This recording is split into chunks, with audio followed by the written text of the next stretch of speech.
Hello, my name is Daria. My family participated in Citizenship by Investment program.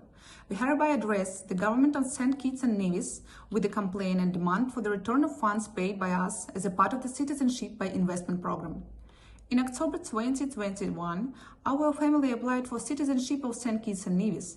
Initially, the application was submitted for 3 family members. However, after the birth of registration of our second child, we added him to our application.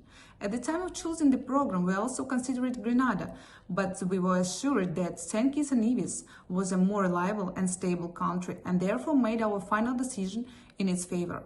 On April 1st, 2022, we received notification that our family had passed all necessary compliance checks and that our citizenship of St. Kitts&Nevis had been approved. Before making the money transfer, we repeatedly sought clarification from government representatives as to whether we would indeed receive our passport, regardless of the global political situation. We were assured that the approval had been granted before the start of the military conflict, and that we were therefore entitled to receive our passports. In May 2022, we transferred the sum of $150,000 to government of St. Kitts&Nevis. 2 months later, the government confirmed receipt of the funds and informed us that we should expect to receive our certificates and passport within 2 months. However, after 4 months, we still hadn't received any documents. After numerous inquiries, we were informed that in August 2022, there had been a change of government and the new authorities had decided not to issue our passports. In this situation, we requested to return our funds we paid, but our request was denied. We were aware that Grenada, with a similar program, continued to issue passports for about a year after the start of military operation, but St. Kitts&Nevis chose a different policy.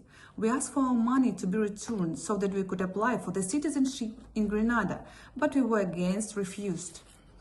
As a result, we find ourselves in a situation where the government of St. Kitts&Nevis has failed to fulfill its obligations, either to issue passports or to return our funds. The government doesn't respond to our letters and inquiries. We have received neither passports nor money.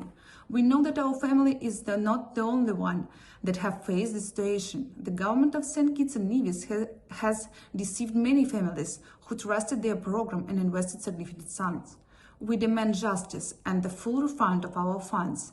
We hope that the government of St. Kitts&Nevis will act responsibly and fulfill its obligations by returning the money we paid.